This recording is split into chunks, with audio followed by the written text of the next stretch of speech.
Alors, pour ce cours de mardi 24 novembre, donc après l'interro que vous avez effectué en distanciel et la correction que vous avez pu suivre sur la petite vidéo, nous allons passer donc à la partie du cours.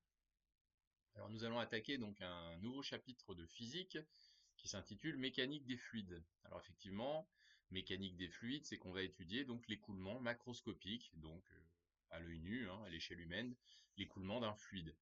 Alors ça pourrait être bien sûr de l'eau liquide dans une canalisation, ça pourrait être un écoulement d'air autour d'une aile d'avion, ça pourrait être un écoulement de vapeur d'eau dans une turbine de centrale nucléaire ou de centrale hydraulique. Donc bien sûr, tout ça, c'est pour un petit peu après. Donc nous avons d'abord à traiter un chapitre 0 qui s'intitule Statique des fluides. Alors la statique des fluides, elle a été étudiée par les élèves provenant de PCSI. Par contre, elle n'a pas été vue par les élèves provenant de MPSI. Donc moi, je repars à zéro. Donc si je l'appelle chapitre 0, il y aura bien sûr un problème de DL, il y aura des cols, il y aura un TD spécifique sur la statique des fluides, hein, puisque ça tombe quand même de temps en temps, il faut avoir les notions bien en tête. Donc statique des fluides, donc évidemment un fluide qui n'est pas du tout en mouvement, un fluide qui est fixe dans un référentiel d'étude. Alors, même si c'est pas tout à fait strict, mais quand vous êtes dehors, effectivement, au-dessus de votre tête, vous avez un fluide, c'est l'air, donc c'est un gaz. Et bon, sauf quand vraiment il y a du vent, mais quand il n'y a pas de vent, on a l'impression que ce fluide il est statique. Si vous êtes en train de vous baigner dans une piscine, de la même façon, donc l'eau dans la piscine, sauf si vous bougez beaucoup, hein, évidemment, sauf si vous faites des remous, on a l'impression qu'elle est statique. Si vous regardez un lac, un étang, on a l'impression d'avoir une eau statique. Donc, macroscopiquement, à l'échelle humaine, dans le référentiel lié à la Terre, par exemple, on a l'impression que ce fluide ne s'écoule pas, donc que ce fluide est statique. Alors la définition des grandeurs importantes. Donc on va imaginer donc un volume V fixe. Alors ce volume V, ça peut être qui est entouré donc par un fluide externe fixe. Alors ce volume V, ça peut être le même fluide. Ça peut être un volume d'air dans l'air. Ça peut être un autre fluide, un volume d'eau liquide dans l'air. Ça peut être un solide. Donc ça peut être un corps humain, une voiture, un ballon, tout ce qu'on peut imaginer. Donc un volume V de nature quelconque qui est fixe dans ce référentiel. J'appelle DS un petit élément de surface de l'ordre du micromètre carré, donc mésoscopique, ponctuel à l'œil nu. J'appelle M sa position fixe dans le référentiel. J'appelle DS le vecteur sortant, donc ici. Et nous allons donc définir ce qu'on appelle le champ de pression. Alors bien sûr, c'est une grandeur que vous connaissez bien déjà, enfin vous l'appréhendez assez bien en thermodynamique. Bien sûr, on va la retrouver ici en mécanique des fluides, et en particulier en statique des fluides. Alors, le fluide externe, on va considérer que c'est une répartition continue de petits volumes d'étau de l'ordre du micromètre cube, ce qu'on appelle des gouttes ou des bulles ou des particules de fluide, de l'ordre du micromètre cube. Donc tout autour de ce volume V fixe, qui peut être le même fluide mais ou un autre fluide ou un solide, le fluide externe qui est tout autour et qui est donc fixe, il est constitué de petites gouttes de fluide de l'ordre du micromètre cube, donc ponctuelles à l'œil nu. Et on va supposer que toutes ces gouttes de fluide, bien sûr, se touchent, sont en contact les unes avec les autres, donc on a une répartition continue de gouttes. On suppose qu'il n'y a pas de discontinuité, qu'il n'y a pas de trou, de zone où il y a du vide.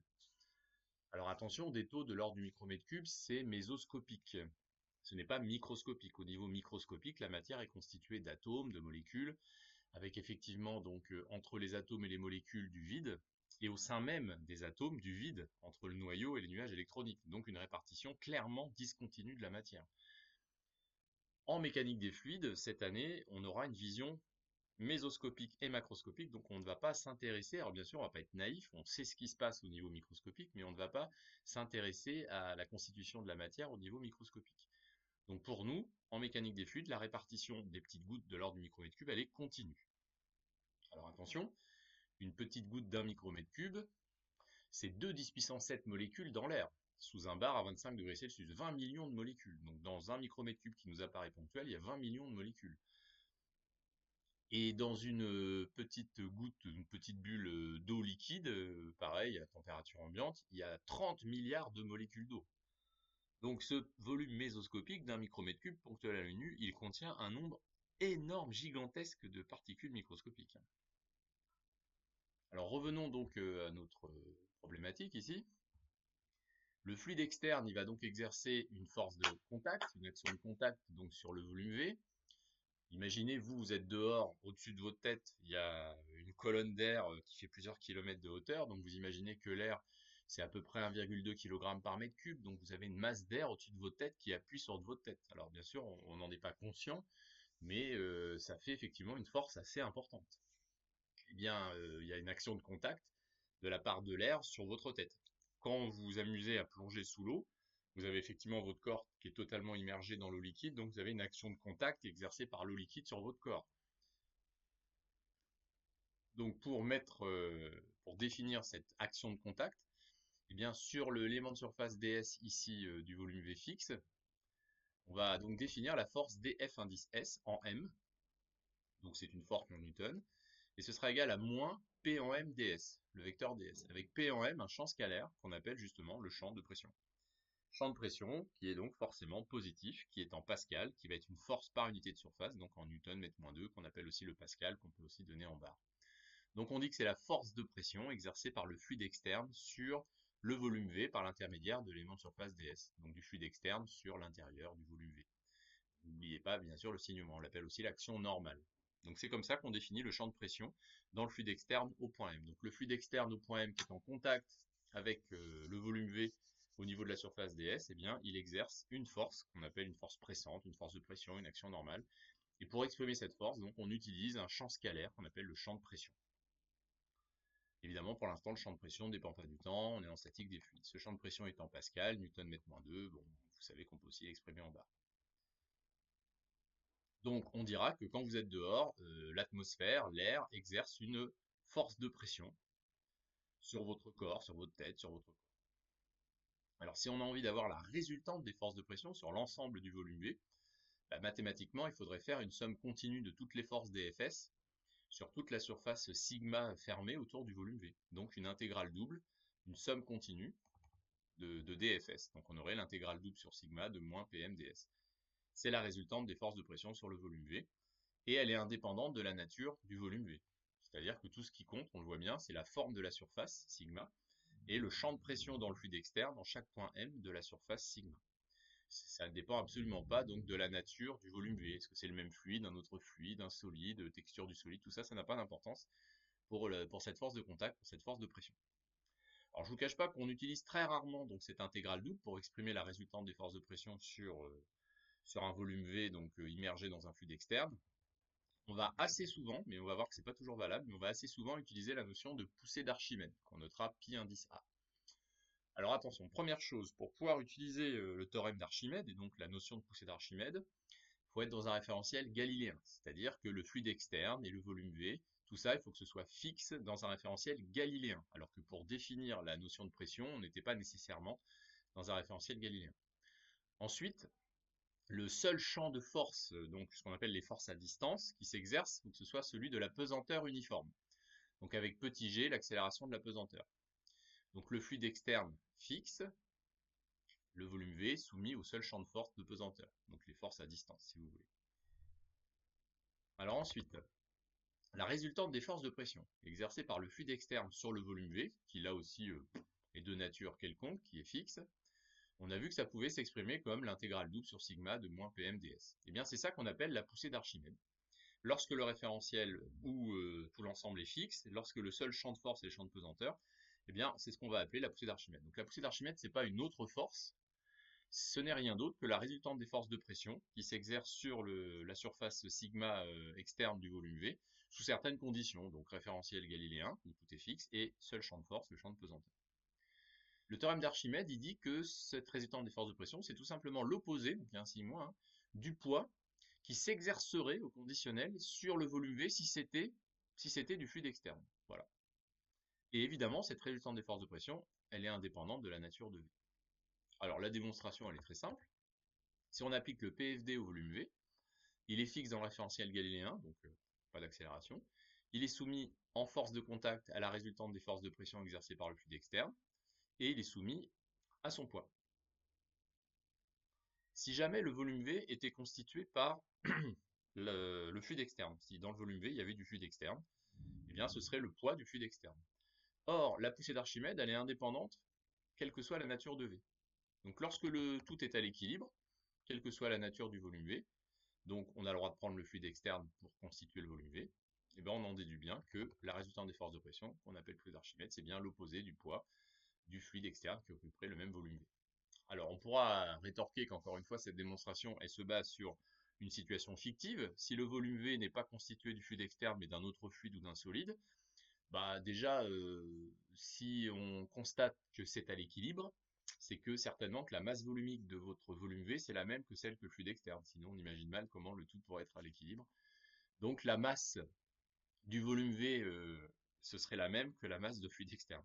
Donc en fait, pour observer un équilibre, évidemment, il faut que le volume V il ait la même masse que le fluide qui est externe. Donc cette démonstration, elle est valable quelle que soit la nature du volume V. Donc on pourra utiliser la poussée d'Archimède quand c'est possible. Alors maintenant, attention à une autre situation. On est toujours dans un référentiel. On va s'intéresser cette fois à une goutte de fluide. Alors le fluide externe, une goutte de fluide externe, des taux. On va se placer en coordonnées cartésiennes en situation unidirectionnelle. Donc la pression qui ne dépend que de Z. Alors, ça veut dire que cette goutte de fluide, de l'ordre du micromètre cube, on va considérer que c'est un petit pavé. Voilà, c'est un petit pavé avec les côtés dx, dy, dz, entre z et z plus dz. Et on considère que la pression dans le fluide ne dépend que de la variable z. Alors, si la pression ne dépend que de la variable z, ça veut dire que ce petit élément de volume d'étau, cette petite goutte de fluide, qui est donc statique dans son fluide, dans son propre fluide, la même nature que le fluide externe ici, eh bien, elle n'est soumise qu'à deux forces de pression. La force de pression en Z plus dz sur cette face hachurée, et la force de pression en Z sur cette face hachurée. Sur les quatre autres faces, eh bien, en fait, les forces de pression, elles existent, mais elles se compensent. Donc, toutes les forces de pression sur ce côté-là vont se compenser avec celles sur ce côté-là. Et toutes les forces de pression sur cette face-là devant vont se compenser avec les forces de pression sur la face qui est derrière. Ça, c'est parce que la pression ne dépend que de Z. On dit alors que la résultante des forces de pression sur toute la goutte se résume à la somme de ces deux forces. On appellera dFV la résultante des forces de pression sur une goutte de fluide, d'étau. Donc c'est la somme des deux. J'ai exprimé avec bien sûr la pression. Petit développement limité à l'ordre 1 parce que dz est aussi petit que l'on veut. Et on retrouve dx, dy, dz, donc d'étau. Donc la résultante des forces de pression sur une goutte, en coordonnées cartésiennes, lorsque la pression ne dépend que d'une seule variable cartésienne, eh bien c'est moins dp sur dz, d'étau uz. Alors bien sûr, généralisation, qu'il faudra apprendre par cœur, puisqu'on l'utilisera énormément en mécanique des fluides, dFV, de manière générale, lorsque la pression ne dépend pas que d'une seule variable cartésienne, eh bien ça s'écrira moins gradient de P d'étau. Alors bien sûr, gradient de P, si P dépend que de Z, ça fait bien dP sur dz uz. Donc résultante des forces de pression sur une petite goutte, en cartésienne, une seule variable, unidirectionnelle, et résultante des forces de pression sur une petite goutte dans le cas général. Donc je dis bien résultante des forces de pression sur l'ensemble de la petite goutte de fluide qui est à l'équilibre dans son propre fluide externe. Donc voilà, là vous avez donc les outils nécessaires pour appréhender n'importe quel problème de statique des fluides. Donc je répète, dFS, la force de pression sur un élément de surface externe d'un volume V fixe dans un fluide externe fixe. Le volume V, ça peut être tout ce qu'on veut, le même fluide, un autre fluide ou un solide. Ensuite, qu'est-ce qu'on a vu? La poussée d'Archimède, c'est la résultante des forces de pression sur la surface externe de ce volume V fixe dans ce fluide externe fixe. Et c'est valable, la poussée d'Archimède, attention, uniquement si tout est fixe dans un référentiel galiléen avec le seul champ de force de pesanteur uniforme. Et enfin, résultante de force de pression sur une petite goutte de fluide externe fixe. Donc l'expression qu'on vient d'aborder dans le cas cartésien et dans le cas général. Alors voyons maintenant les applications. Alors application numéro 1, la pression dans un fluide statique incompressible. Alors, un fluide incompressible, ça veut dire un fluide dont on ne peut pas modifier le volume.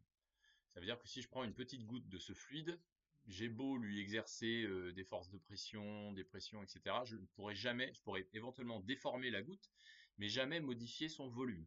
Son volume restera toujours le même. Donc on dit que le fluide est incompressible, si on ne peut pas modifier le volume des gouttes. On dit alors que la masse volumique de ce fluide, mu, est une constante, quel que soit le point M. Alors, c'est l'exemple de l'eau liquide, même si effectivement, sous des pressions gigantesques, on peut arriver à modifier le volume de l'eau liquide. Mais bon, dans les conditions habituelles, l'eau liquide, nous, on va la considérer comme incompressible en mécanique des fluides. Alors je me place donc dans de l'eau liquide. Au-dessus, j'ai une interface avec de l'air où la pression vaut la pression atmosphérique P0.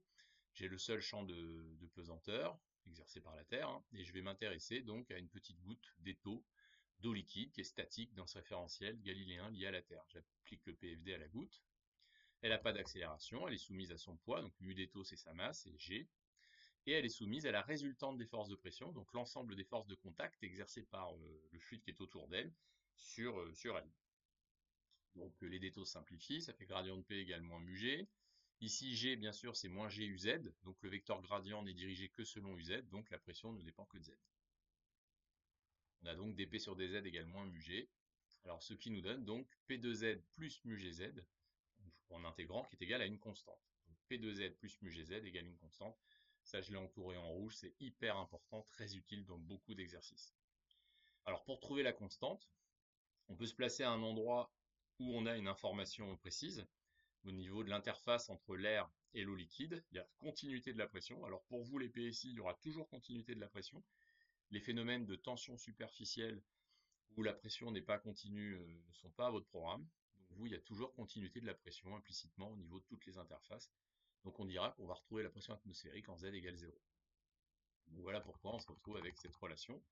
La pression en Z, dans l'eau liquide, c'est donc P0 moins mu Gz. Puisque Z est négatif, puisqu'on a pris Z égale 0 ici, la pression, effectivement, elle augmente plus on va en profondeur dans l'eau. Alors par exemple, pour l'eau de mer, dP sur dz, c'est donc moins 10 000 pascal par mètre, donc moins 0,1 bar par mètre. Ça veut dire qu'à chaque fois qu'on descend de 10 mètres, on prend 1 bar de pression supplémentaire. 1 bar, c'est la pression atmosphérique. Donc effectivement, c'est beaucoup.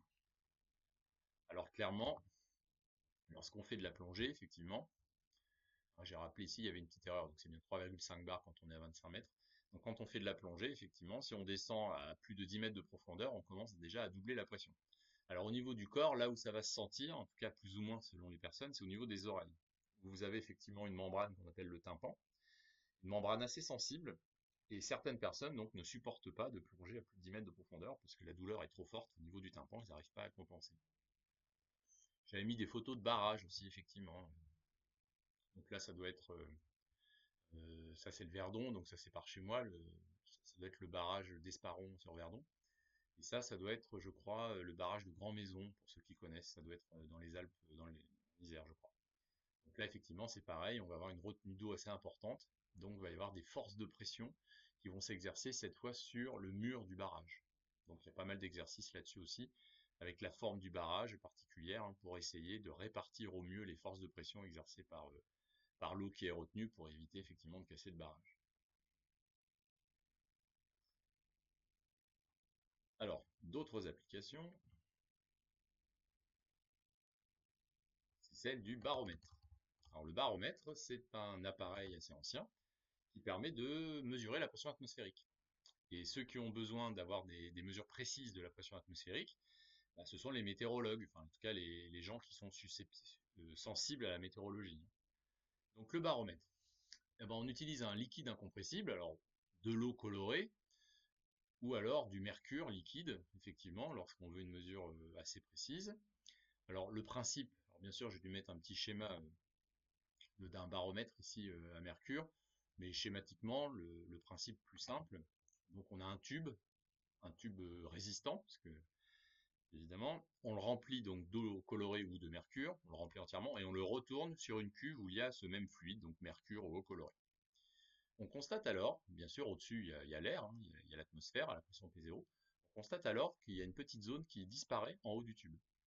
Alors historiquement, on a eu beaucoup de mal à accepter ceci, puisque donc il y avait du mercure, puis le mercure est descendu, ou l'eau liquide est descendue, donc on a eu du mal à imaginer que là, il n'y avait rien. Donc en fait, c'était le vide. Et au XVIIe siècle, philosophiquement, on refusait totalement le fait que le vide, donc l'absence totale de matière, puisse exister.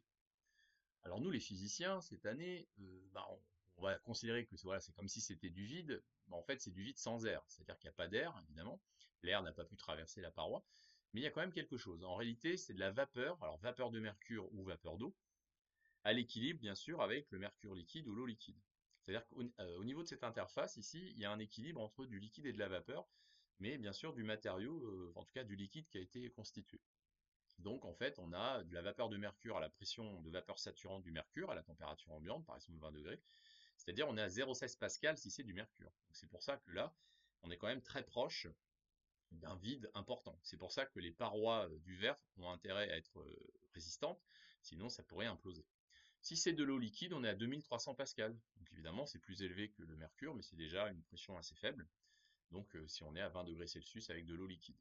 Donc en réalité, c'est un gaz, c'est de la vapeur à l'équilibre avec le liquide, donc on dit que c'est de la vapeur saturante. Mais évidemment, la pression de vapeur saturante, même dans le cas de l'eau, elle est très très petite devant P0, 2300 pascal devant 100 000 pascal, donc c'est pour ça qu'on pourra négliger effectivement le terme. Bien, alors on est en statique des fluides, dans un référentiel galiléen, on a donc la formule pression plus mu gz égale constante. Là, l'idéal, cette constante, c'est de l'évaluer ici, à cette interface, où on prendra z égale 0 et la pression atmosphérique, continuité de la pression, et à cette interface-là, où on va considérer que la pression, bon, c'est 0 en première approximation, mais c'est la pression de vapeur saturante en réalité, et on est à z égale h. Donc on aura bien P0 égale mu GH plus Psat. Et puisque Psat est très très petit devant P0, eh bien souvent, quasiment toujours, on néglige Psat devant P0. Et on a donc une lecture par le dénivelé h, on a donc une lecture de la pression atmosphérique. Alors historiquement, c'est bien connu, quand on est au niveau de la mer, on va avoir 760 mm de mercure, 76 cm. Avec de l'eau, on aurait 10,2 mètres. D'où la petite image historique ici, hein, qui a été réalisée par Blaise Pascal, justement. Hein. Donc là, dans le tonneau, on avait retourné un tuyau avec de l'eau liquide. Donc là, il est en train de le remplir. Puis ensuite, il va le reboucher. Et il va voir apparaître effectivement disparition de l'air. Et en mesurant le dénivelé, donc on a à peu près une dizaine de mètres, il en a déduit la pression atmosphérique avec de l'eau. Alors après, bien sûr, il a fait les expériences avec le mercure, c'était mieux puisqu'il y avait beaucoup moins de dénivelé, puisqu'on est de l'ordre de 760 mm. Alors c'est le 15 novembre 1647 que Pascal avait mesuré donc à Clermont-Ferrand sur la place du village qui est quand même à 460 mètres d'altitude 71,2 cm de mercure pour le dénivelé H, donc 0,937 bar. Et au sommet du Puy-de-Dôme, à côté de Clermont-Ferrand, à 1464 mètres, 62,7 cm de mercure, donc 0,825 bar. Donc c'est de là qu'il a tiré tous ses ouvrages sur ce qu'on appelle l'océan d'air. Donc effectivement, il a dit que l'air c'était comme un océan, mais pas avec des molécules d'eau, avec des molécules d'air. Donc en fait, c'est comme si on nageait dans cet océan d'air.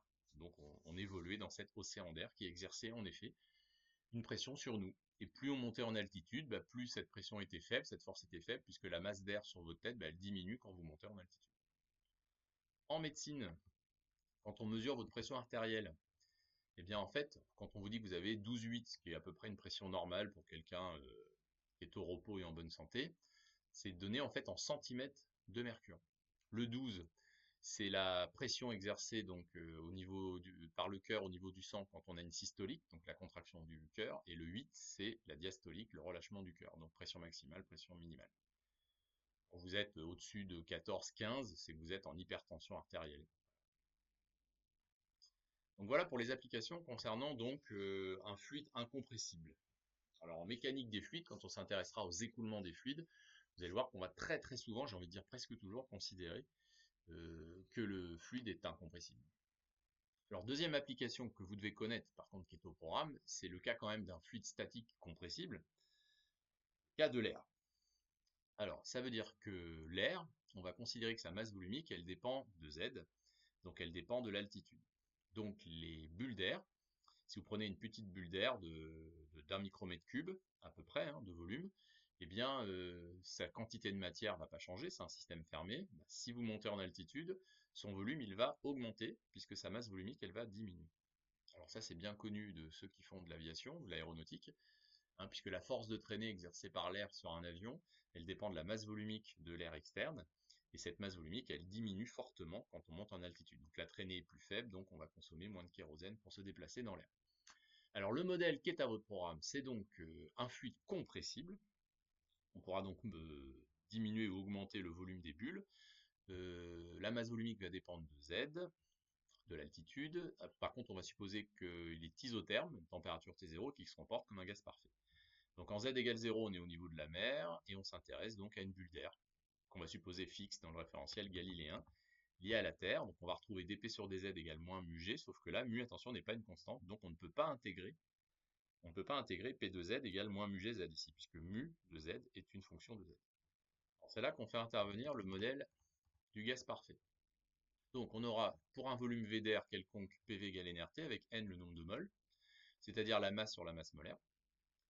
M sur V, c'est la masse volumique, donc on a bien P de Z qui vaut mu de Z RT0 sur grand M. Je remplace mu de Z ici et j'obtiens une équation différentielle du premier ordre vérifiée par la pression, puisque grand Mg sur RT0 c'est une constante.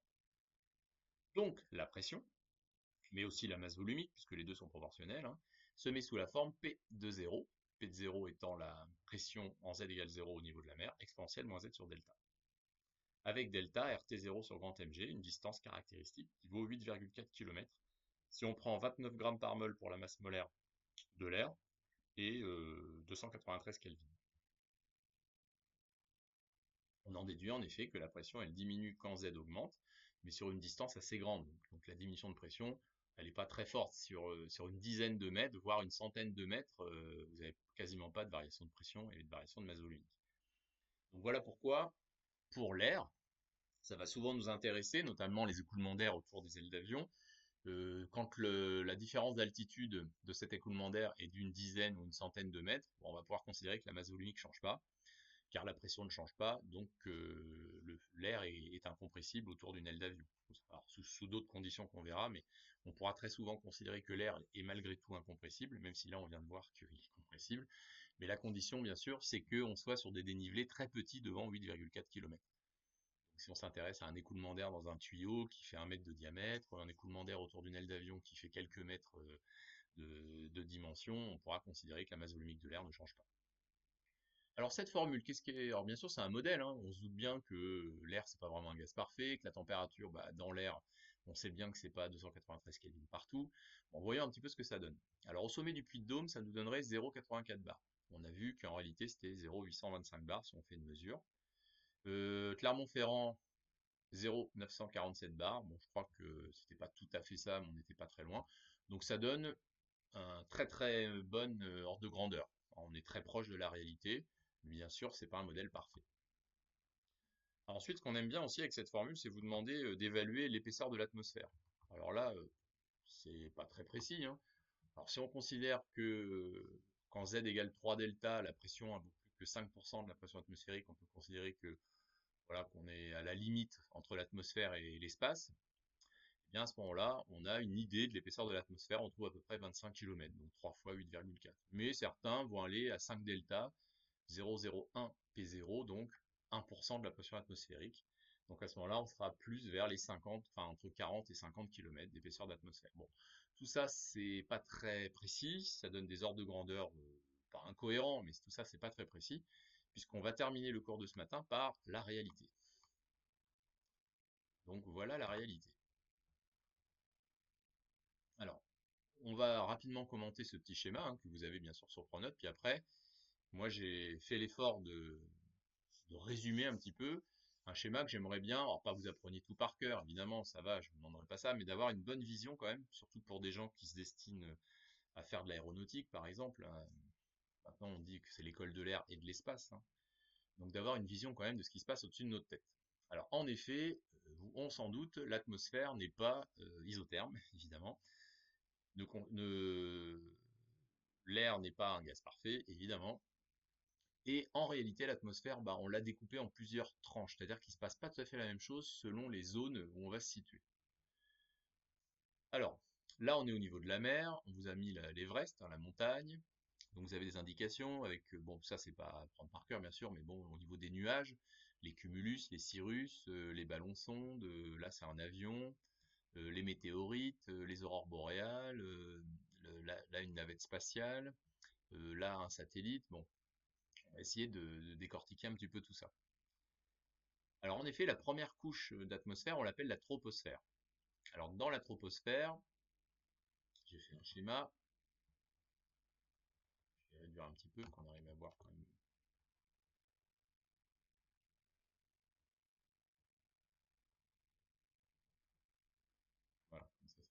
mal.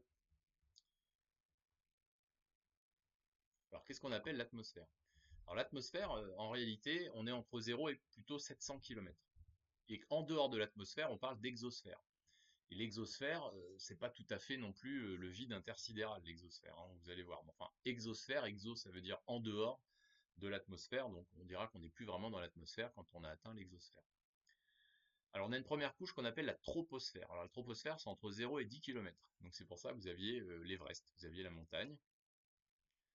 La température, évidemment, n'est pas constante dans la troposphère, ça on s'en doutait, mais souvent, on va la modéliser, la température, de la forme T0-AZ, avec A moins 7 degrés par kilomètre.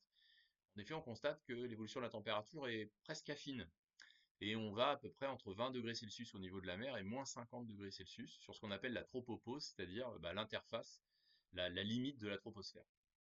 On a 100 000 pascal au niveau de la mer, on a 25 000 pascal donc à la tropopause, environ autour de 10 km.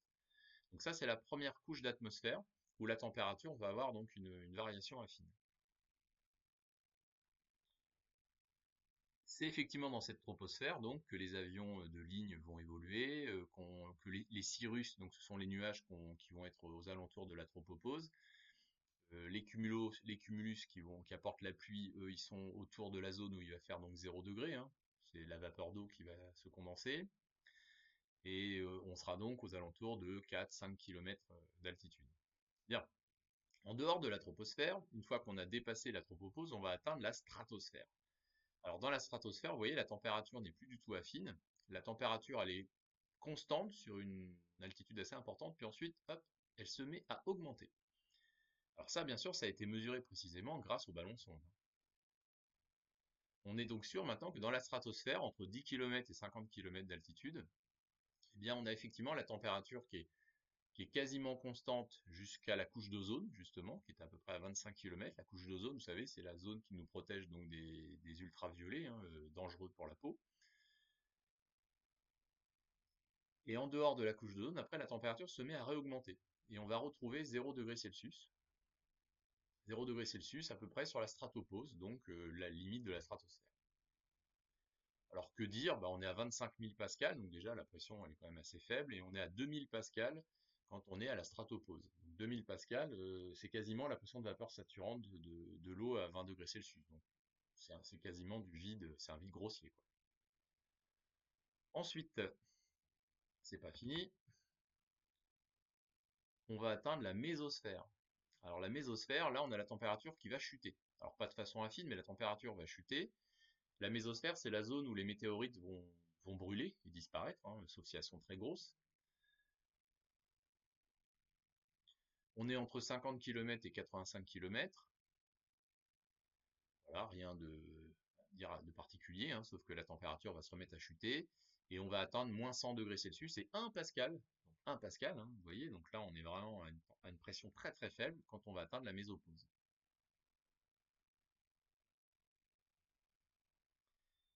Et ensuite, on va avoir la thermosphère. Alors la thermosphère, regardez, la température va se remettre à augmenter.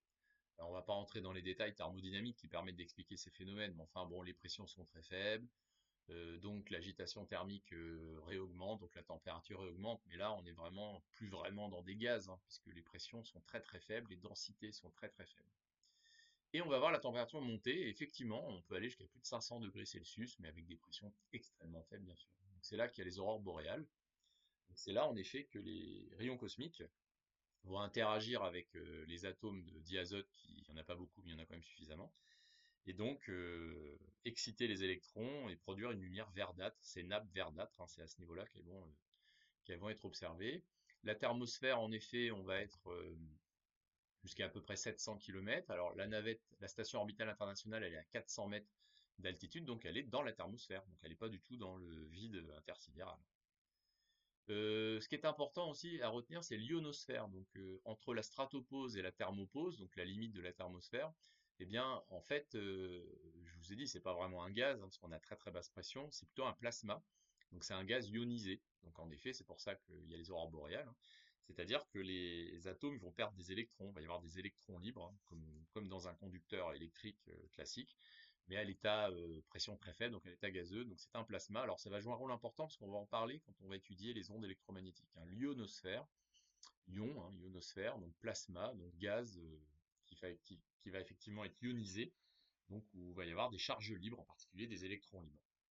Donc, toute cette épaisseur-là, c'est ce qu'on va appeler l'ionosphère. Bien, et évidemment, au-delà de la thermosphère, on va être dans l'exosphère. Donc l'exosphère, bah, on dit qu'on est sorti de l'atmosphère, c'est pas encore le vide intersidéral. Donc là, il va y avoir tout un tas de satellites. Bon, là, on va plus donner d'indications précises sur les pressions. En tout cas, la pression va être inférieure à 10-6 pascal. Donc ça, c'est la pression à la thermopause.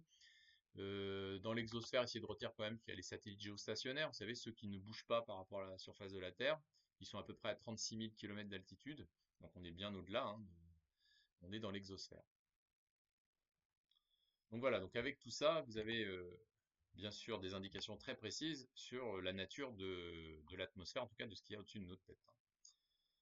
Donc ce sera tout pour ce cours de statique des fluides. Donc j'espère que les PCSI se sont pas trop ennuyés. Les MPSI, j'espère que vu que c'était nouveau, que c'est pas, je suis allé un petit peu vite peut-être. Vous avez vu en à peine une heure. Mais n'hésitez pas à poser des questions, bien sûr, par mail. Si tout va bien, on se revoit en présentiel dès demain. Le TD sur la statique des fluides, on va l'abordera que la semaine prochaine. J'aimerais bien faire un petit TD de révision de mécanique de première année, donc lundi matin. Donc mercredi après-midi, on termine le TD sur la diffusion de particules. Lundi matin, on traite le TD sur les révisions de mécanique de première année, et donc la statique des fluides la semaine prochaine, le mercredi après-midi. Mais n'hésitez pas à poser des questions si vous n'avez pas tout saisi dans ce cours. Alors, je répète, le schéma avec les couches de l'atmosphère, c'est pas à prendre par cœur, c'est votre culture. Je sais que c'est intéressant pour ceux qui se destinent à travailler dans l'aéronautique ou dans l'armée de l'air, mais voilà, c'est simplement de la culture, c'est pas être naïf, c'est avoir une vision précise de ce qui se passe. Et mercredi matin, bien sûr, on va attaquer la suite, c'est-à-dire la mécanique des fluides, le chapitre 1, donc les vrais écoulements de fluides, les vrais déplacements de fluides.